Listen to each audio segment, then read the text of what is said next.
Ya comienza Autores en Línea. Noticias y reportajes con los autores de radio, televisión, teatro y cine. Coreografías y música de autor. Conducen Alejandra Boada y Raúl Martorell.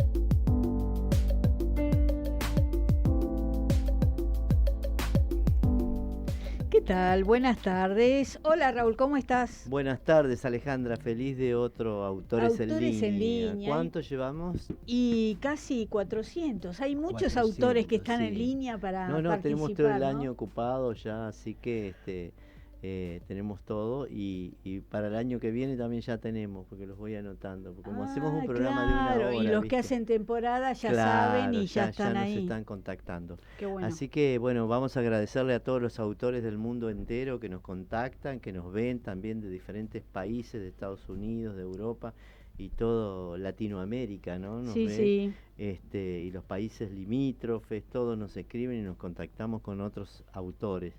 Porque esto es un programa internacional, nacional e internacional, porque se ve por Por YouTube, YouTube, Twitch y por todas las redes sociales. Así que agradecerles a todos y agradecerle a Argentores que nos provee muchísimos de los autores. Uh-huh. Bueno, y agradecerle también al SADA que toma desde el primero al último. También se puede ver en la página del SADA, que es el Sindicato Argentino de Autores. También pueden entrar a www.argentores.org.ar y allí van a encontrar desde el primero al último programa. En todo el tiempo, cuando tienen un tiempito, pueden entrar a conocerlos a los autores. Sí, el otro día vi un aviso del SADA, que lo pueden seguir también en Instagram, en donde hacían la convocatoria de los Sí. que se querían asociar, podían asociarse Sí, y por daban supuesto. los... Después lo vamos a leer. Ah, bueno, bueno. Sí, lo tengo en carpeta. Muy bien. Bueno, Argentores le dio un premio a Daniel Helder, recibió el premio Argentores en el Festival de Cine de las Alturas, se llama. Presidente de Argentores, Miguel Ángel Diani, junto a Salvador Manuel Valverde y Martín Luis Salina, secretario y vocal respectivamente del Consejo Profesional de Cine de la entidad, encabezaron la ceremonia de entrega del premio al mejor guión entre las películas de ficción en competencia, otorgado por Argentores en el marco de la 11 edición del Festival Internacional de Cine de las Alturas, realizado entre el 13 y el 17 de mayo en la provincia de Jujuy. En esta edición el premio fue para el guión del largometraje Un cabo suelto, escrito por Daniel Hetler. El jurado de la entidad estuvo integrado por Luis Irene Iskovich, Salvador Manuel Valverde y Martín Salina. Un cabo suelto es una comedia policial con elementos de suspenso y romance, dirigida y escrita por Daniel Helder. Se trata de una coproducción internacional entre Uruguay y España. La película narra la historia de un policía, que huye de su país tras ser testigo de una situación comprometedora y que, en medio de la fuga, se enamora de una mujer mientras intenta sobrevivir a los matones que lo persiguen. Con esto termino. El film está protagonizado por Sergio Prina, Pilar Gamboa, Alberto Wolf, Daniel Elías y Germán de Silva.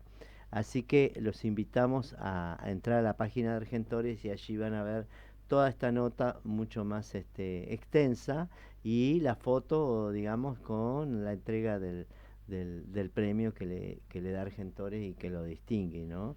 Así que es una cosa muy importante para el cine, porque no se hace mucho cine en Argentina, cine nacional, ¿no? Aunque sea una coproducción, es una historia argentina.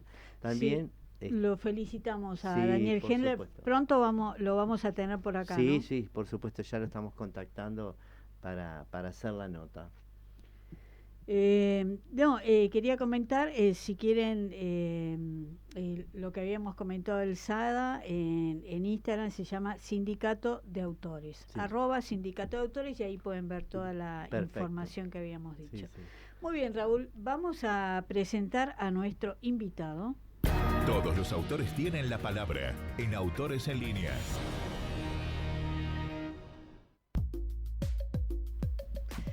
Muy bien, le damos la bienvenida a Patricio Ruiz. Patricio es intérprete, es dramaturgo, director, gestor cultural, estudió dramaturgia en la EMAD, en la Escuela Metropolitana de Arte Dramático, y el programa de artistas en la Universidad Torcuato Di Tella. Estudió dramaturgia en la Universidad Nacional de las Artes. Se formó con Alejandro Genés, Alejandro Tantanián, Ariel Farachi, Santiago Loza, con Jimena Escalante y Fernanda del Monte en la Ciudad de México, y con Sergio Blanco en Montevideo. Participó en Panorama Sur en Buenos Aires. Bueno, ganador de varios premios por sus textos teatrales. Sí. Y ha estrenado obras en México, en Uruguay, en Suiza, en España, bueno, obviamente en Argentina. Es cofundador de la comparsa Drag y ha colaborado con Deseo Zapatos y Ópera Periférica, donde ha explorado el diseño, la performatividad callejera y la creación de obras objetos para la activación escénica. Es miembro de la Asamblea Permanente y Orgullosa de la Ciudad Azul, de ahí es oriundo de Azul, y co-creador de la Marcha del Orgullo Gay. Y bueno, entre otras cosas, acaba de ganar el concurso organizado entre Argentores y las GAE, que es la Sociedad General de Autores y Editores de España, con la obra Algo Horrible y Maravilloso. Le damos la bienvenida. Hola, ¿cómo estás? Hola, ¿cómo les va? Muy bien. Hola, Patricio. ¿Cómo estás, Patricio? Hola. Bienvenido. Bien, con calor. Estás en verano, se te nota el color. Estoy en Valencia. Claro. ¿En Valencia? Sí, estoy en Valencia, estoy junto a creadoras de aquí y de Latinoamérica. Estamos en una residencia artística. Estoy trabajando con 2 leyendas valencianas, de hecho así se llama por ahora el proyecto, Leyendas Valencianas, Leyendas Valencianas en valenciano. Claro. Trabajamos con 2 vedettes que son históricas de aquí, que son vedettes que conformaron la revista, que es previa a la Ruta del Bacalao en Valencia, y hacemos como una especie de desmontaje biográfico de archivo sensible de todo su material, con Julie Puig y Gemma, bueno, 2 amigas que tienen una productora que se llama La Once, que producen porno vídeo, tienen un espacio donde proyectan cortos y performean a partir de esas proyecciones, y me invitaron a dramaturgiar y estar como ojo externo en este proceso de residencias con Coque y Tere, que son nuestras 2 super vedettes, que tan amablemente nos ofrecieron todo su archivo visual y bueno, anecdótico, porque tienen 40 años de trayectoria, o más, casi 50 años de trayectoria en la revista valenciana, así que muy contento trabajando en esta residencia acá, que está llegando a su fin. Qué bueno. Qué lindo, qué pero lindo. Tenés que investigar, saber mucho sobre ellas, ver videos. ¿Hay registros de sus...? Hay registro de ellas. También para mí es importante en los procesos cuando trabajas con biografías de personas, y es importante también armar un campo afectivo que permita intercambiar cosas con un interés real, y no te digo que todos los vínculos van a terminar siendo tus mejores amigos en los procesos, pero también como involucrarte un poco en la vida del otro para entender ese documento, cómo se imprime en este presente, en esa persona, pero también comprender un poco más sensiblemente ese material. Así que también un poco el proceso aquí es compartir espacio con ellas. Hace poquito fue el cumpleaños número 69 de Coque y estuvimos en su cumpleaños y conocimos a toda la familia. Son 2 hermanas vedette. Ajá. Y hay una tercera que también fue vedette, pero que se alejó de las tablas en algún punto de su carrera. Y entonces también es como una familia de artistas que vienen de una madame que tenía en su momento una casa de citas acá. No sé, es como una familia muy interesante y también es eso, ¿no?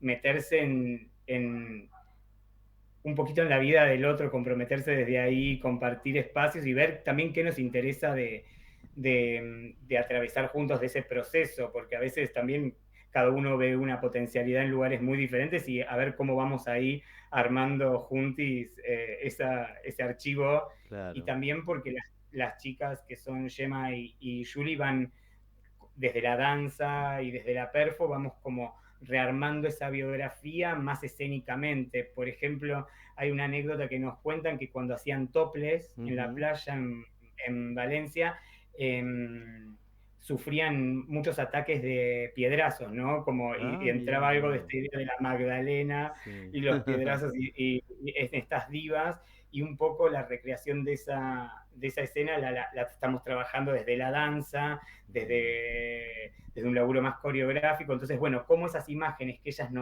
tan amablemente nos comparten de su anecdotario, cómo las traemos a la escena, ¿no? Claro. Cómo las volvemos... ¿Sabés qué quería saber en ese punto que decís de la revista? ¿Tiene que ver también con la revista que fue nuestra acá en la Argentina? ¿Ese tipo de revista que se hacía por ahí?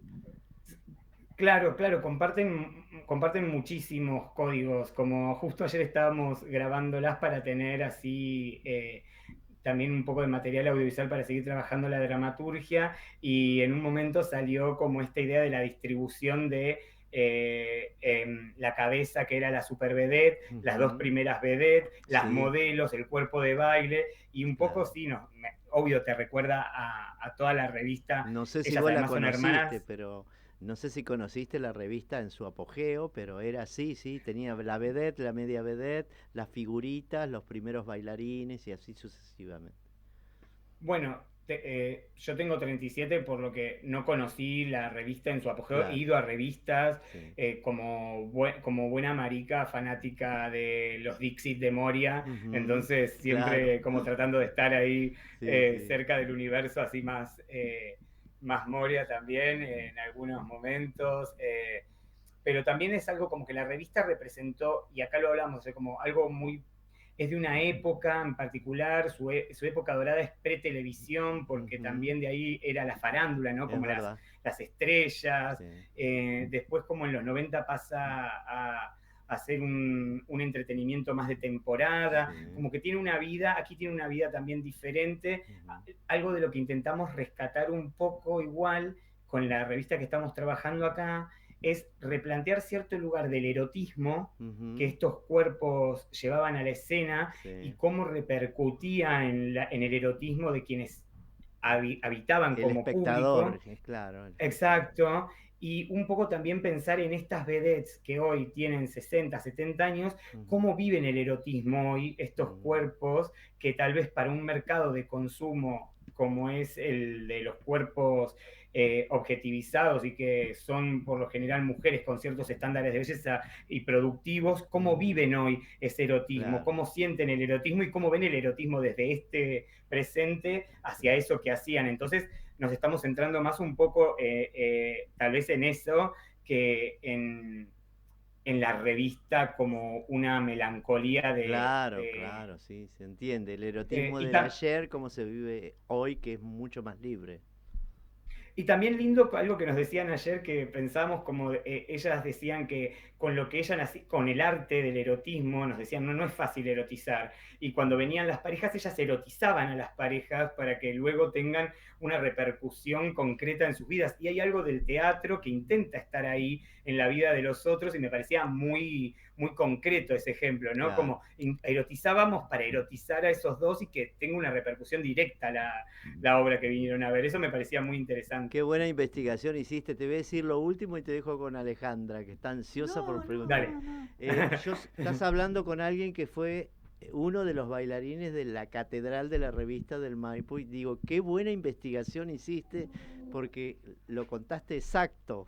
O sea, la aquí tal vez tiene las diferencias propias, sí, que había no hay tanta, como allá creo en Argentina se concentraban, seguro había revistas en todo el país, pero bueno, había algo medio de lo que te digo, de la farándula de Calle Corrientes, que estaba muy centrado ahí, que tal vez estaba en Madrid también aquí, pero estas vedettes en particular también son vedettes que iban por los pueblos. Claro. En todas las anécdotas que nos contaban también. Sí. Ajá, nos contaban, por ejemplo, que a veces tenían que escapar de los pueblos porque las mujeres... Eran mal miradas. Eran muchas mujeres machistas que, como se desnudaban frente a sus maridos, tal vez en algo que había sido contratado por la alcaldía, las querían linchar después, y como toda esa mirada, cómo se ha transformado con el tiempo, y nos parecía muy interesante también pensar que son vedettes que van de pueblo en pueblo, ¿no? Claro. Erotizando a los pueblos. Y eso era lindo también. Qué bueno. Ayer en la charla. Había que ser valiente. Claro, en ese momento, acá ¿no? vos cuando vengas tenés que hablar con Mimi Pons, que fue junto con Norma Pons, de la época de la revista, que iban en giras pueblo por pueblo, y que no solamente se las veía en el escenario nada más. Te cuenta ella. Yo la amo a mi amiga Norma, y Norma tuve el placer de verla en sus últimos tiempos en la obra de Muscari que había hecho Bernarda Alba. Sí. Qué tremenda ella, y siempre pienso que si yo tuviese que hacer una imitación a los RuPaul Drag Race, como elegiría a Norma Pons en esa entrevista que da en la televisión, que habla, que le dice, Marcelita Tauro, Rial, vos me conocés, y tan particular esa voz que tiene ese fulgor que sentimos las mujeres, Rial, vos me entendés, y qué tanguera, qué arrabalera, ¿no? Una gran dramaturga, y además cantaba muy bien. Cantaba tangos también, pero ella viene netamente de la revista, sale del circo a la revista, contado por ella. Y qué importante el paso con Gasalla también, ¿no? También, porque así la conocimos muchos también, claro, en ese sos yegua, Marta, sos yegua, ¿no? Ahí. Sí, o la empleada pública. Sí, la verdad que sí, de la revista salieron muchísimas acá en la Argentina. No, y ese programa de Gasalla era fabuloso en todos los aspectos.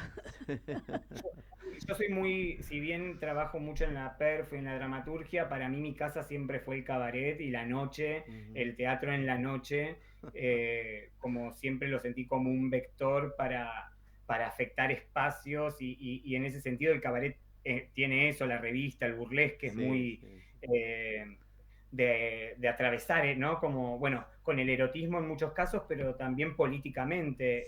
La revista ha sido un espacio para hacer política, tal vez mermando cada vez más. Tato Bores, por ejemplo, política desde la revista.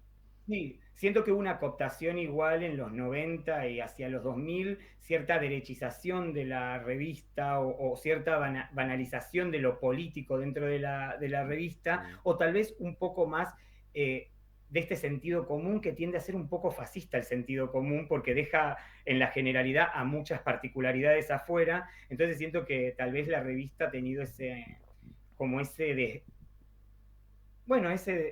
desvío, no sé si desvío me gusta la palabra para mí, decirme desvío, pero como ha tenido esa otra faceta que tal vez ha perdido la potencia tal vez que tenía, pero a mí me gusta rescatarla, y pienso qué revista queremos hacer, o qué de esa revista se puede rescatar hoy. La verdad es que me gusta este ejercicio que estamos haciendo acá. Qué buena investigación que estás haciendo.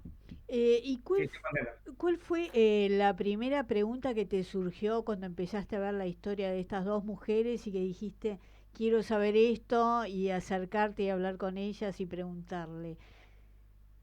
Bueno, ellas tienen una tradición, como te decía, su abuela fue una madame de los años 30, 20, y su madre fue artista también, y el hijo de una de ellas, el hijo de Coque, que se llama Alexander, hizo un corto muy hermoso el cual vimos que anda girando por festivales acá en Europa, y un poco toda esa mitología como casi de aquelarre, que aquelarre de lentejuelas y brillos y canciones que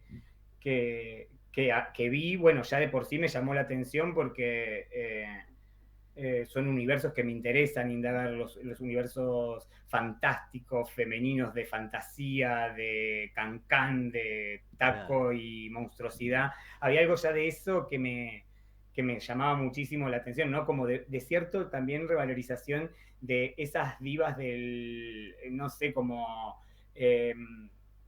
Judy Garland, como esos hitos musicales que Liza Minnelli, como esos mujerones hollywoodenses muy interesantes que hacían musicales y con su sola presencia y voz era Magia. llenaban absolutamente. Sí. Sí, sí, algo de eso a mí me interesa mucho y ellas son eso. Y después me parecía muy interesante algo de la erótica que plantean, como de lo difícil que es erotizar un espacio, que no es lo mismo que como que se puede erotizar de muchas formas, que no es lo mismo porno que erótico, Claro. que no hay que Sí, no hago sí. una distinción moral para nada. Trabajo en ambos registros, pero Sí. algo del erotismo, de crear cierta cosa electrizante en el aire Claro. que es muy místico y que tiene que ver también con el trabajo. No sé, yo siento que esto de una madame y el trabajo sexual, como que siento que las artes amatorias, el arte de la seducción, algo de Ujú. todo eso que traían, me interesaba muchísimo para pensar también en su edad hoy y cómo lo ven a ese erotismo y cómo se sienten ellas con ese erotismo y esos Mm. cuerpos que fueron y el cuerpo que son hoy, y también un poco para pensar el trabajo, las condiciones de trabajo, qué es trabajo hoy, qué tipo de indagaciones nosotros como artistas hacemos de la erótica, no sé, había algo de eso que fueron las primeras preguntas que se me despertaron. Y hoy tal vez te podría decir que mis preguntas tienen que ver con algo más afectivo, con cómo la pasabas vos con eso Claro. o cómo te sentiste en esa relación, porque también algo muy que se repite y que es muy de la revista de allá, era la de la vedette joven con el capocómico viejo y un Sí. sistema ahí de poder, Sí. ¿no? Sí, sí. Como Mm. eh, Y el que poder se puede también, se demostraba con la edad también en esa época. Siempre tenía que ser claro, mayor. Norma y Mimi Pons, que eran jóvenes, te las pongo a ella porque veo que las conoces, con Pepitito Marrones, que era mucho más grande que ellas y hacían éxitos acá, ¿no? bueno, Carmen Barbieri Sí, y como siempre había una de estas, como la vedette joven con él, y también empezar a pensar, sin develar mucho la intimidad de estas personas, pero que están contadas en la obra, como algo de un sistema también de poder del hombre, ¿no? Como subyugando siempre a la nueva figura, a, como esta idea de, bueno, te mostrás pero sos mía, ¿viste? Como algo claro. muy de un machismo muy presente ahí, que sin embargo parecería que, bueno, es un lugar para la erótica, parecería que ahí podríamos ser más libres, ¿no? Podríamos Ujú. pensar otras posibilidades de relaciones y sin embargo esto que se repetía, ¿no? Como el cuerpo femenino como propiedad de un otro con poder, bueno, esas cosas que siento que están buenas pensarlas, tal vez hoy las tenemos trabajadas desde un feminismo, un transfeminismo, y entonces podemos pensarlas de otra forma, pero sin embargo son estructuras que se siguen repitiendo. Y hay algo de la edad que atraviesa a todos los géneros que a veces no lo planteamos y es como una persona con más edad tiene un recorrido que una persona con menos edad no, y hay Sí. ahí un poder que hay que legalizar y que muchas veces ese poder ha sido ostentado por los hombres hacia mujeres más jóvenes. No quiere decir que no existan casos de otro tipo, pero que eso también es una forma de poder, ¿no? Y me Sí. parece que es interesante plantearlo. Esas eran las primeras preguntas que se me aparecían y sobre todo la idea de cómo los cuerpos son pensados en un sistema erótico y a medida que vamos envejeciendo, vamos creciendo, incluso yo lo pienso en la comunidad que habito, que es una comunidad queer, o que me relaciono a veces con varones gays, y veo también ese mismo sistema que se repite, de cuerpos que valen menos, Ujú. el típico decir el plumafóbico, ¿no? Cómo se repiten esas ideas de qué es lo erótico y qué no, y cómo está condicionado ese erotismo, ¿no? Y entonces estas que vienen acá, estas grandes artistas del erotismo que dicen, bueno, vamos a erotizar tal vez a lo Gilda con solo sacarme un guante, ¿no? Claro. Pero detrás de esa Gilda está la historia verdadera de Rita Hayworth, que pasó por procesos de mutilación corporal, de machismo con su padre, Sí. como que hay un montón de todo eso que Bueno, siento que me Marilyn interesa. también, ¿no? Marilyn. Ahí Claro. tenés. Ahora, pero ¿se nace con ese erotismo o se puede adquirir el erotismo con el tiempo? Bueno, no sé, ahí entra algo que es como, creo que el capital erótico lo tenemos todos, después cada uno también hace lo que quiere con ese capital, ¿no? Es como, bueno, no sé, yo a veces pienso que más de uno para trabajar en un lugar le hace ojitos a otro y está sacando su capital erótico para tener el Sí. puesto de gerente, no sé, como Claro, cada uno después, sí, por cada ahí es uno hace más con su... la seducción, eso a lo mejor que todos en algún punto están seduciendo, pero yo me refiero, viste, hay muchos personajes, hombres y mujeres, que uno los ve y son erotizantes, o Claro, sea, los es ves verdad. y cómo se sientan, cómo hablan, no sé, hay algo y me refiero a eso, ¿no? Que ya lo tienen, Bueno, ahí deberíamos pensar qué es la erótica para cada uno, Claro. porque también qué te erotiza a vos es muy diferente seguramente de lo que me claro, erotiza a mí. Si bien hay consensos donde, bueno, todos vemos, para seguir en esta idea de un cine antaño y que ayer lo nombraba, porque justo también algo muy lindo es que estas vedettes no se llaman como se llaman, tenían Claro. nombres de fantasía, ¿no? claro, Sí. Eh, bueno, una era la gran vedette argentina, y no era argentina, pero era el mito de que era argentino, Claro. entonces como hacía lip sync, tampoco es que tenía que hablar en argentino para claro. demostrarlo. Pero una de ellas era Branda y se lo puso por Marlon Brando después de ver un tranvía llamado Deseo, ¿no? Ah, mirá, Ah, Entonces, Brandan. Qué lindo nombre. entonces sí, es lindo el nombre, y podemos pensar en Marlon Brando. Bueno, sí, esa idea del macho, carilindo, como Sí, con cierta... Bueno, hay también esta idea que también para mí son como este sentido común fascista del que hablaba antes, que es como la idea de, bueno, lo hegemónico parecería que es erótico, ¿no? Pero tal vez a otros la seguridad de una persona lo erotiza y no tanto la belleza en sí. No sé, a mí me erotizan ciertos lugares de creatividad, cuando el otro puede hacerme vivir una fantasía Claro.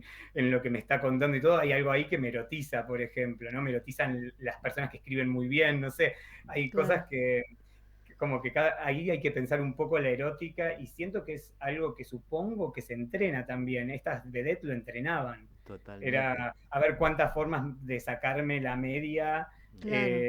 Sí, tenían un tengo, ¿no? coreógrafo, tenían un coreógrafo. Y además lo que vos preguntaste, Alejandra, es verdad, algo que gustaba y erotizaba masivamente las que estaban en el teatro. O sea, eran elegidas, por supuesto, pasaban lo que se llama un casting ahora, pero digo, ya venían con un potencial, me parece, y dentro de la producción se lo resaltaba y ella iba encontrando diferentes cosas.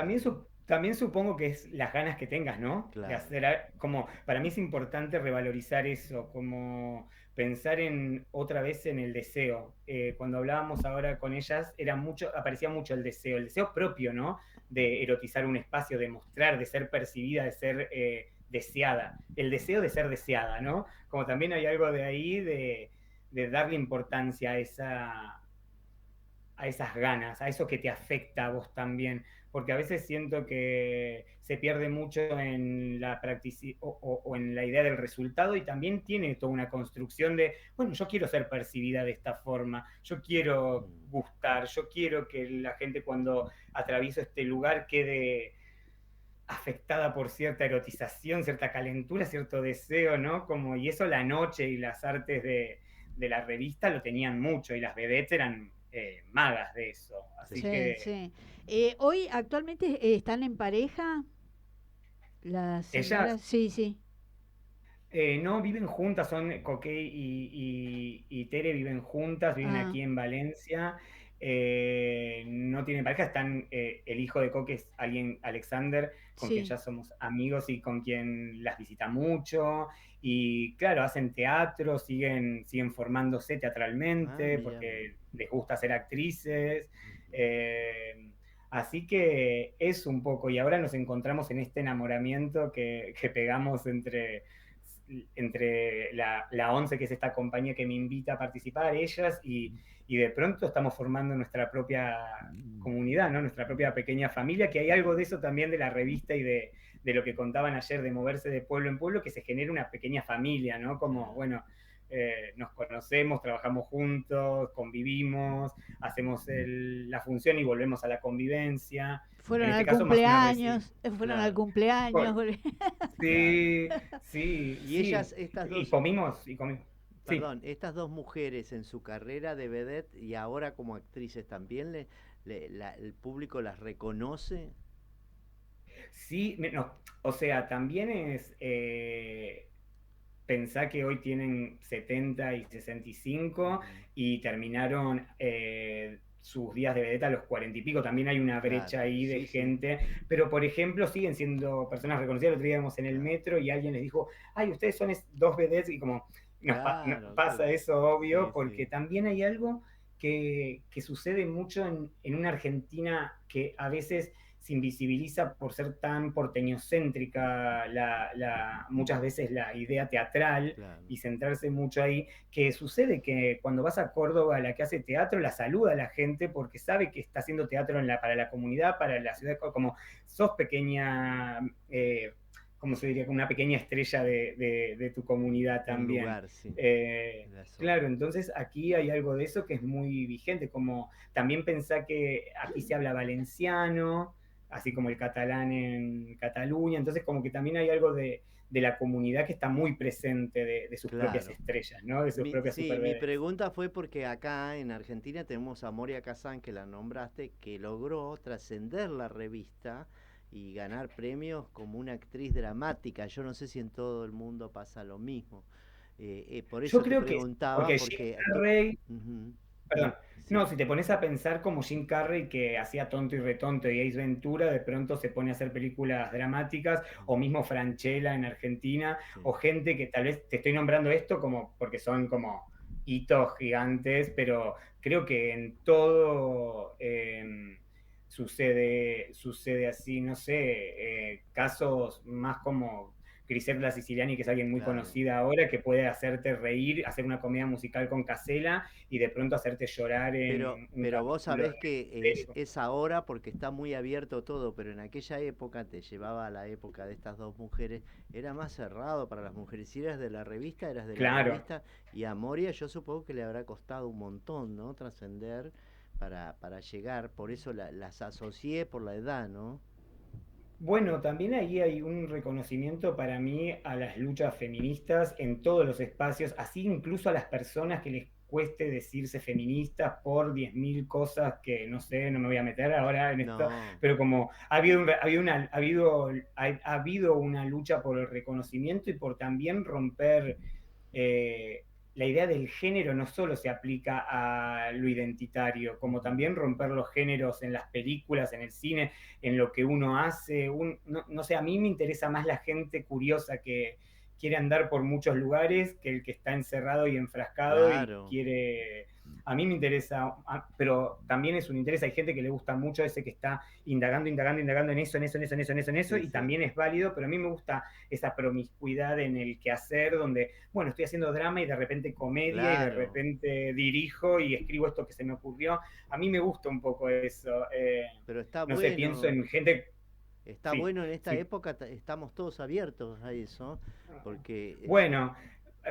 más o menos ahora, viste que como siento que también hay como en todo eso, cuando avanzamos, como en el mar, también hay un oleaje que vuelve y hay como una resistencia ahora que se ve muy a nivel político en el país, también como una resistencia a ciertos lugares de conquistas, lugares ganados, donde parece haber un retroceso muy grande, y que está bueno remarcar esto que decís, donde ya está abierto, no podemos volver atrás, no podemos ser más infelices de lo felices que somos ahora con todo lo que hemos logrado. No, Está bueno para remarcar nada, la eso. vida y el mundo es hacia adelante, ¿no? Esos son relatos, pero digo, después está en uno seguir hacia adelante y con la cabeza abierta, ¿no? Sí, sí, me parece interesante eso de pensar el género más allá y como esto de que decías, bueno, una artista de la revista que quiere hacer drama. Y claro, si tiene tablas, tiene Claro. más que tablas suficientes para hacerlo. Mirala a Norma. Norma Pons para mí Claro, es el ejemplo pero le perfecto de costó a alguien que Norma, es... le costó mucho que un director Sí, o un lo autor le decía dé un mucho ella. texto. Por eso te pregunto cómo era en España, ya que estabas haciendo la Y investigación. yo creo que acá en España, como en todos lados, hay conservadurismo, ¿viste? El mundo es así, como no es que es algo de un espacio, como hay conservadurismos y resistencias en todo.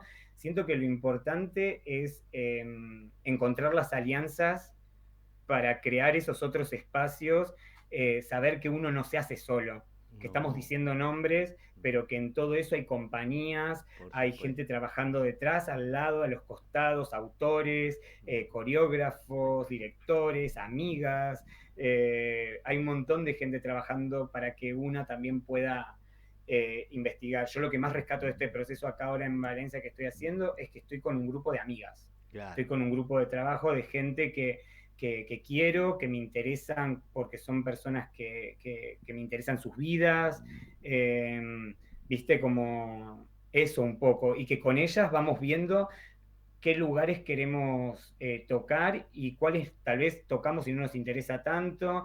A veces, como en la dramaturgia, cuando escribís, tenés que pasar por un montón de formas de escribir eso para encontrar qué forma es esa, y lo mismo pasa con la actuación, ¿no? Como, Claro, bueno, es drama, es comedia, es bailando, ¿qué claro. necesita esto? Así Eh, que pa- bueno, que estemos abiertas. Por supuesto. ¿Para cuándo tienen pensado ya estrenar o al menos cerrar con el guión?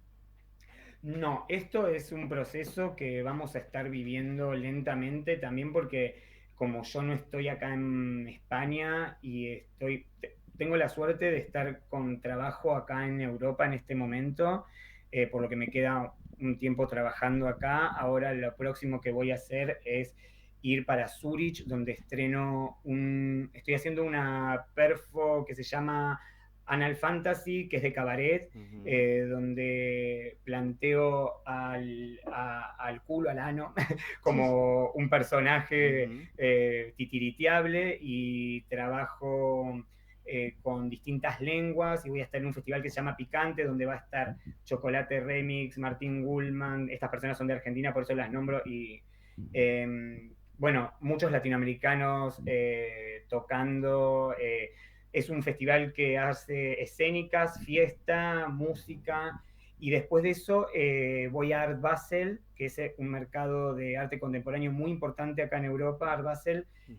creo que es el más grande, de hecho, de Europa, y voy con algo que ya hice en el Tanzhaus, que es la casa de la danza en Suiza, que codirigí, coescribí y actúo con una persona que se llama Valerie Redding, que vive en Suiza, pero que es de Luxemburgo, y vamos a estrenar ahí en el marco del festival. Así que me queda todo como junio y bueno, y noviembre aquí en Madrid por el Claro, premio de Claro. sí, Argentores. estaba Así que pensando Vas a estar en eso. noviembre, claro. Art Basel, me acuerdo en el 2017 creo, lo hicieron simultáneamente en Buenos Aires, que fue espectacular. pues Sí. Sí, es fue posible porque impresionante.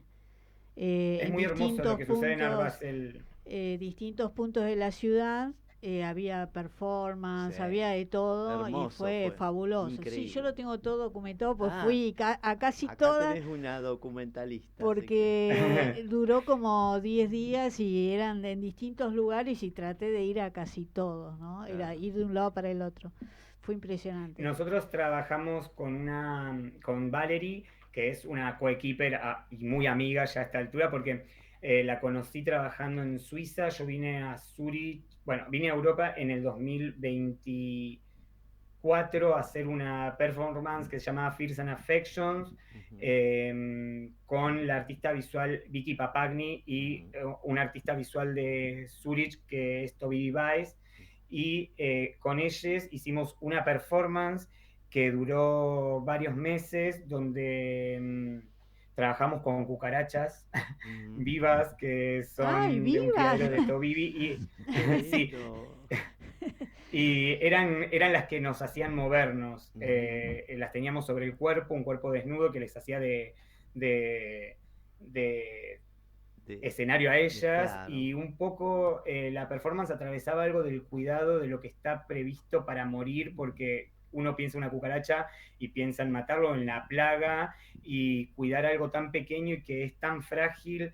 Fue una cosa bastante revolucionaria, a pesar de sonar como lo primero que uno piensa de cucarachas, ¿no? Pero pensar en esa simbiosis que vivimos con un animal a proteger y cuidar fue muy interesante, y ahí conozco a Valerie Redding, con quien empezamos a trabajar Monsters, que es este proyecto que vamos a tener en Art Basel y estrenamos en el Tanzhaus, y habla sobre distintos abusos de ambos dos, que hemos vivido ambos dos, pero trabajándolos escénicamente a partir de un trabajo fotográfico. Ella es una persona también que viene del cabaret, del drag, y ha hecho todo un trabajo visual espectacular, que pueden verlo en mis redes, que es alucinante lo que hace Valerie, desde prótesis, fotografía alucinante y una escenografía brutal en la que laburamos y hacemos la perfo. Y yo tengo particularmente un proyecto que se llama Putite de Mamá, que es sí. que son mis poesías a las que le pongo beats electrónicos, tecno, y los mezclo con ritmos latinoamericanos, y hice todo el paisaje sonoro para la obra, además de que estoy en la obra y hablo, es en inglés la obra. Y bueno, un poco a partir de eso me fui quedando acá, volviendo a Argentina a trabajar, viniendo acá, así que estoy yendo y viniendo, por suerte, con distintos proyectos que fueron así. Rescato otra vez la idea de lo importante de no estar solo, Claro. y de estar con otros y crear con otros, porque la dramaturgia suele ser un lugar solitario, que es por lo que estamos acá como autor, Claro. pero está bueno saber que te vas haciendo con otros, y esas dramaturgias están llenas de esos otros. Y un poco lo que hablabas, ¿no? De la diversidad de los distintos caminos, ¿no? De dramaturgo, Claro. a escribir, a cantar, a poner música. Claro. Tenés ese aspecto bien amplio, ¿no? Me encanta lo que hace. Tendría que, Sí. vos tenés que estar en el mejor teatro de acá de Argentina haciendo todo eso en un solo espectáculo. Bueno, con Maruja hicimos Testimonios para invocar un viajante en el Cervantes, y que para mí tenía algo de... es un documental, un falso documental sobre un amante que busca al otro, y en el medio muchas drag queens y noche y diario íntimo, y creo que Maruja fue alucinante lo que hizo, porque creo que nuestros mundos se encuentran mucho ahí en este mujer orquesta o persona orquesta que hace muchas cosas. Y fui muy feliz, porque también cuando estás en un teatro así que te da todos los chiches, Sí. es interesante porque podés crear sin tantas limitaciones de producción o de materiales. Así Claro. que sí, me encantaría hacer cosas en un teatro así gigante. Estoy como siempre fantaseando, Sí. ¿qué haría con ese presupuesto otra vez? ¿Vos residís en París, en Francia, o andás por No, toda Europa? no, mi residencia está en Argentina. No, ya sé, pero digo, en Europa. Pero pasa... no, bueno, ahora particularmente estoy mucho en Toulouse, en el Tarn. Yo estoy casado acá con mi pareja, y entonces me quedo mucho en su casa, pero también particularmente ahora estoy viajando a Suiza, vengo acá a Valencia, en julio estoy en Marsella porque estudié a todo esto, hice una formación de efectos especiales para cine, que trabajo un poco prótesis. Ahí les muestro, si tengo tiempo, como esto.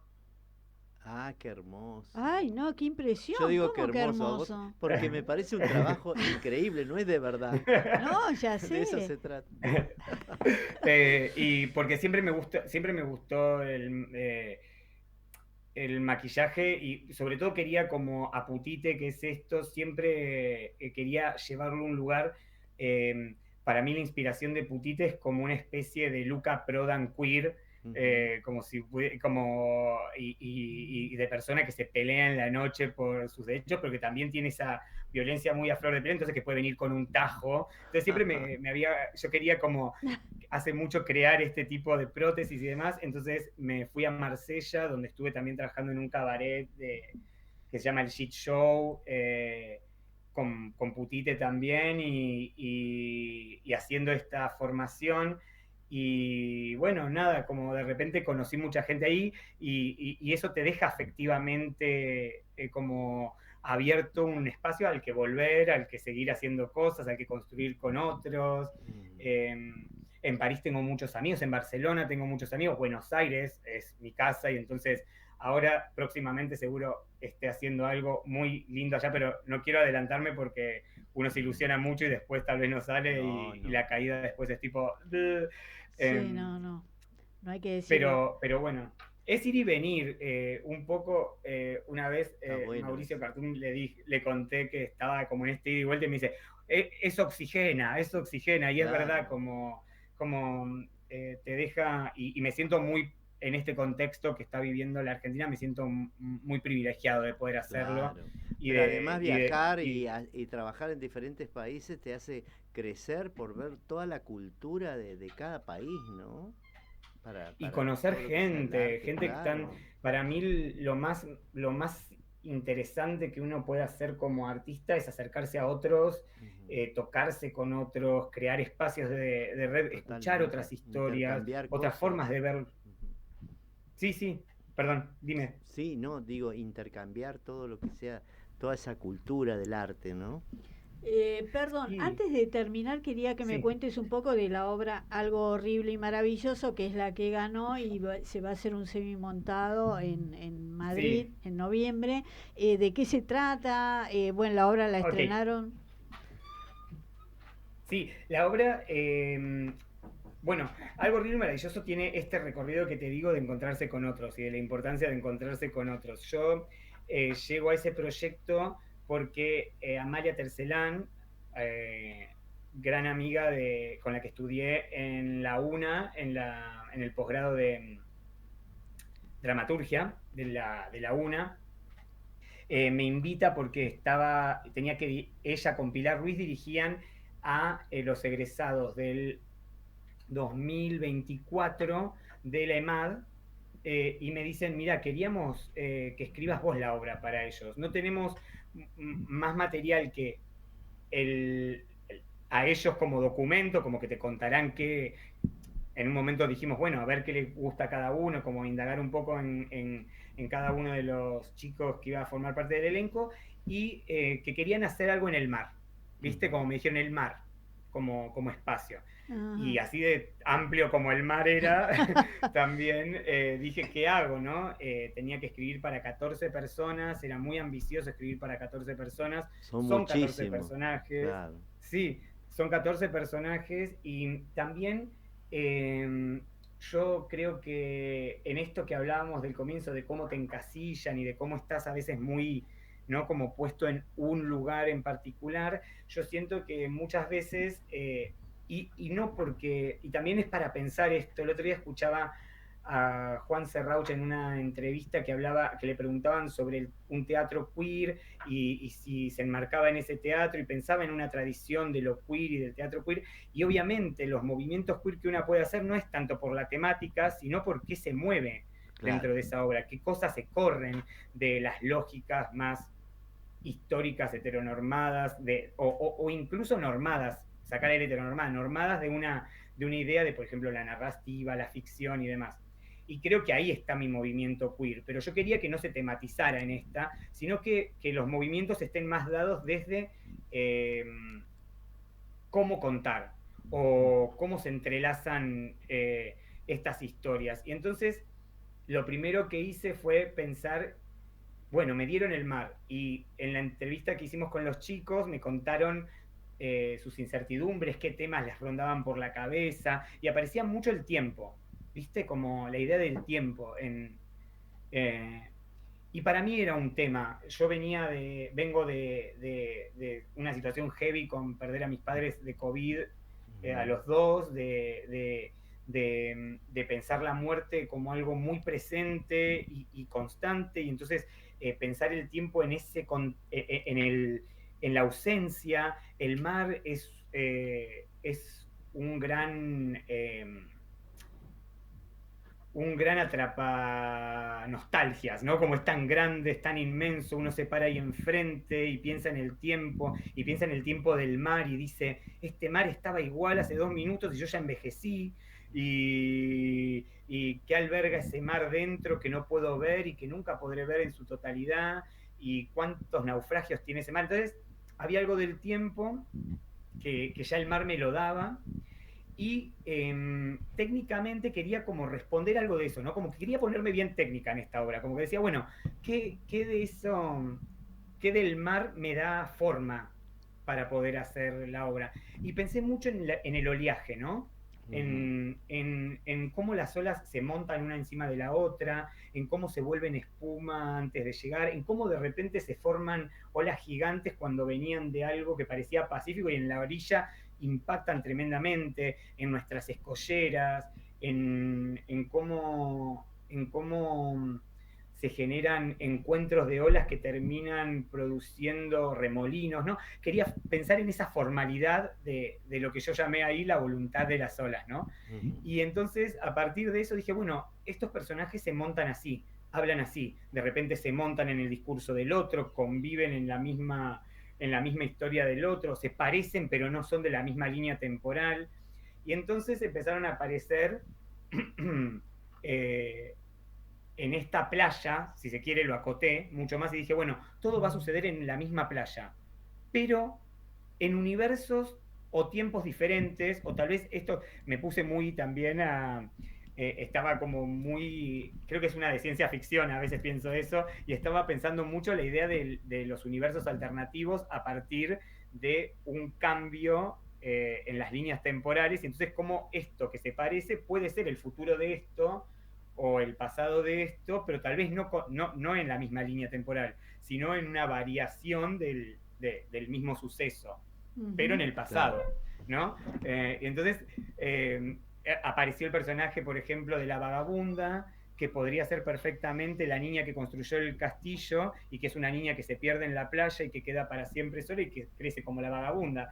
Y entonces comparten partes y se acoplan al discurso. Hay un personaje que se desdobla porque dos madres paren al mismo tiempo en un naufragio, pero solo sobrevive un bebé y para las dos es su bebé. Entonces tiene doble identidad ese bebé, entonces puede ser tanto ese como el otro, y entonces se monta algo ahí de un díptico en ese mismo personaje muy interesante. Había algo hay un coro de contempladores que se llaman los contempladores en maya, y que son como una opinión muy política sobre el mar, sobre el tiempo, y que quería que aparezca como discurso. Entonces son estos contempladores que viendo al mar pueden hablar de lo que sea, porque compartiendo el matecito y no sé qué, el sanguchito, de repente el mar se abre. La verdad que un es poco así fueron. fabuloso, lo que estás Qué contando. Me increíble. imaginé todo como una película. Sí. Eh, Yo para cine también. Lo que quiero saber, ¿aprobaron los chicos? Los chicos hicieron una obra espectacular, tuvieron un equipo detrás muy maravilloso, que hay que decir que esto sucedió en la educación pública, en una educación pública que hoy está pasando momentos terribles, Sí. y que hicieron algo increíble con el presupuesto que tenemos cuando estudiamos en la universidad pública, que sabemos que es el de los amigos, el de los amigos de amigos, el que hacemos con rifas, y hicieron una obra maravillosa. Amalia y Pilar hicieron una dirección espectacular, los chicos todos talentosísimos, con miles de recursos, y... Vamos a decir, perdón, te hago un punto que sí, lo dirigió Pilar Ruiz y Amalia Ajá. Tercelam. Sí, Así a que, Pilar exacto. Ruiz la tuvimos acá. Sí, invitada. sí, la tuvimos como invitada, y Sí. aparte los arreglos musicales son de Federico Rigoni, y porque esto tiene coreografía de Lisa Karen Taylor. Así que Sí, son grandes, que son gente... dentro de todo, ¿no? Sí. Los creativos que tenés de la escenografía. Bueno, todo. se nos terminó el tiempo. Bueno, cierro con decir algo Sí. de la obra que quería decir, pero perdón que hable tanto. No. Que también había algo que quería pensar de las posibilidades de un teatro que no siga ciertas líneas de narración coherente, donde hay que tener un entendimiento, sino que están más afectadas las líneas, entonces hay como que es algo que afecta y sin embargo funciona narrativamente muy precioso, al punto que Caburé, que es una editorial portuguesa, bueno, de Brasil y Argentina, va a sacar el libro en breve, así que como que funciona en sí misma, y que quería decir como autor que fue para mí una experiencia renovadora que me reconcilió con la dramaturgia y me hizo encontrar otra voz dentro de la voz que ya tenía como autor, y fue muy interesante eso. Fue un proceso muy lindo también de vivir, de reencontrarme con otra voz, o encontrarme con otra voz que no conocía, una voz más extraña, y sí, está buenísimo. Y recalco esto de la educación pública y encontrarse con gente a crear, que en estos tiempos tan horribles es lo que nos va a mantener un poco más cuerdas, tal vez no tanto, pero contenidas, abrazadas y revolucionarias también. Y en la calle, porque eso nos hace movernos también. Muy bien. Bueno, muchas gracias, Patricio, mucha suerte, y nos hablamos después de tu experiencia en noviembre. Claro, después del estreno allá, volvemos a hablar. Hasta luego. Con Horacio Ninuria y con Natalia Villamil, que hay que nombrar. Sí, por supuesto, ya estuvieron, falta uno nada más. Ya estuvieron. Okay. Nombraron a vos también. Gracias. Muchas gracias, Chao. Un abrazo. Muy bien, Raúl, nos vemos la semana que viene. Con otro autor o autora. Hasta luego.